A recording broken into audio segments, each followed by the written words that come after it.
So this is the second part of a two-part series about 40 points you have to know about life in Latin America as an expat, which I learned in the last 2 years of being an expat. So I'm sure you're going to benefit of the second part, like the 20 points right now. Number 21 or number 20.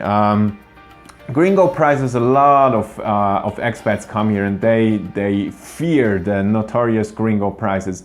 At least here in Colombia, it's not too big of a deal, so don't get overly excited or protective about Gringo Prices. Then number 21, you're not getting kidnapped. A lot of people, including me, when I came, I thought about, yeah, I don't want to be kidnapped and stuff.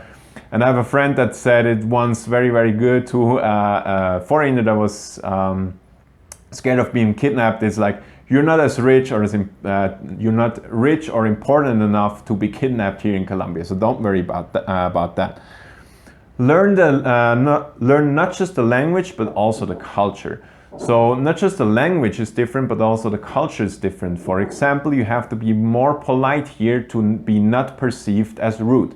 Another thing is, especially for Colombians, that they greet in a very weird fashion. They will ask you 7 times in different forms how you are, how is it going, how are you, how is the family, what are you doing at the moment, are you busy at the moment? And you can pretty much reply with everything with yes, I'm doing fine, yeah, I'm doing fine, I'm keeping busy and stuff.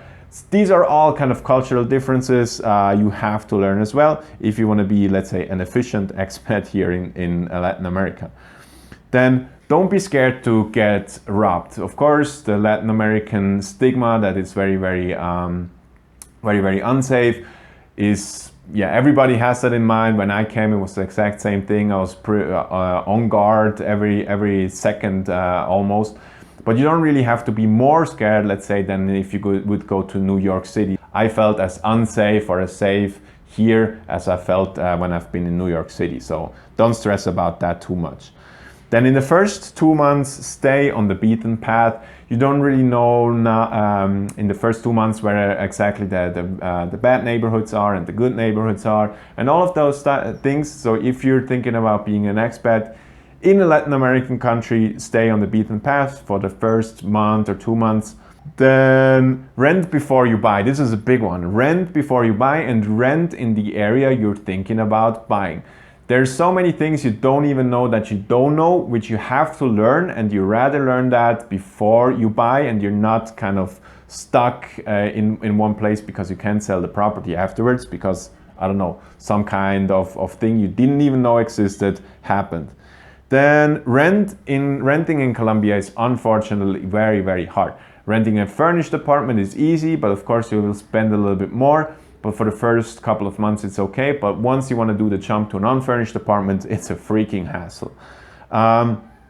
Stay away from the grumpy gringo. Of course, when you come here and your Spanish is not too good, you might find yourself in more of a gringo environment or a foreigner expat environment. But try to stay away from the grumpy gringos, because they're gonna drag you down. They're gonna to tell you all the bad stories about Gringo Prices and about how you can't trust the Latinos and all of that. And yeah, it's just not really worth it. Yeah, that's just tip. Which one is it? 27, I think.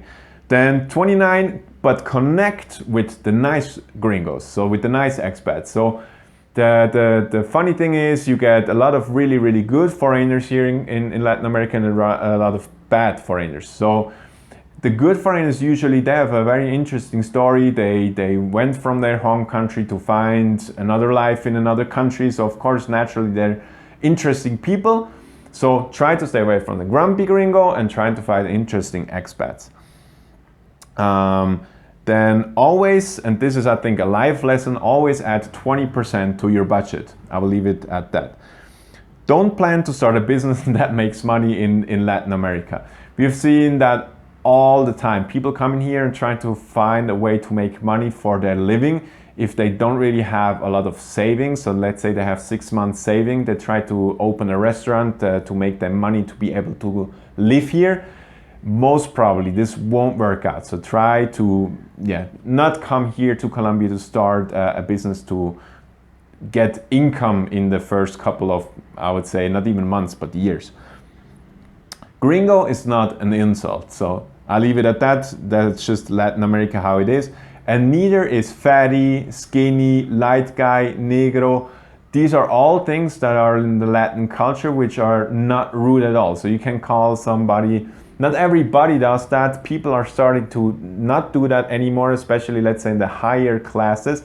But it's not uncommon that, let's say if you dropped something and you like me, you're like a skinny long guy, that people will say, flaco, flaco, you dropped something. So skinny guy, you dropped something. If you get offended by that, probably stay away from Latin America. Don't use Tinder to get, let's say, a date or try to get in a relationship. Try language exchanges instead. You get high quality people in general in language exchanges because they're interested in other cultures, trying to learn stuff on their free time. So that's just a good tip. Don't complain about the food if you pay $2.50. So we get a lot of people coming here and say Colombian food is terrible. And that's just because they went to a place where they paid $2.50 for a lunch menu, which is completely enough and good for me, so I never complain about that. I rather spend less money because I'm not really a foodie. But I see people all the time complaining about that. If you go to a restaurant where you pay $10 for a meal, you get good quality. If you come here with the only or the primary reason that you getting married, you most probably, or your expat plans most probably gonna fail. So try to have at least 2 or 3 other kind of pillar reasons why you go to Latin America. Otherwise, you won't really make it.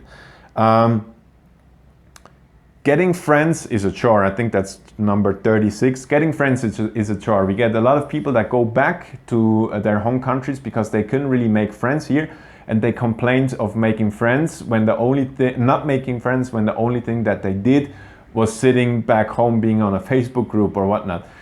Getting friends is a chore. We don't really see that because we have been living in our home countries for years and years and just made friends naturally or through work and stuff. And then you come to Latin America, you may work from home or you're not working at all. And then you're complaining about not being able to make friends because you're not going out there and making friends. So it's just important to know making friends is a chore. Plan ahead. Oh, this is a good one because it rhymes. Plan ahead to avoid a red hat. That was a good one, right? It's just the Latin American culture is what some people call it mañana time, or it's just a little bit delayed, let's say. So you, on the other hand, have to plan ahead to buffer that, let's say, mañana time, so you don't get a red hat or angry. I will renew my visa in around a year, and I'm preparing right now, because if I don't do it, and I see it right now with the process of everything, I will get so mad at everything, because it just doesn't work and it takes a long time. Just for example, to transfer money to Colombia the right way, it's just a hassle. So that's a good one. Plan ahead to avoid a red hat. Then Colombia is not equal to Colombia. We get a lot of people here. We get a lot of questions of people that want to come here that ask us, should I go to Cartagena or Medellin? Which is better? And this is completely different lifestyle, environment, culturally. It's just kind of should I eat a meat or a banana? It's exactly the same thing. It's completely differently. Just because it's the same country doesn't mean it's the same lifestyle. If you can make money online, do that. I would put all my egg in the make money online basket instead of trying to find work in Colombia or trying to start a business. If you're able to do that, make money online. Latin America are people-based society. This is the last tip I have, and then I have an extra tip. Latin America is a people-based society and not a business-based society. So even if somebody could make money out of you, but their mom needs help with grocery shopping, they're gonna prefer the mom. Even if you pay them $2,000 and you know that's like 3 months salary, they won't neglect their moms.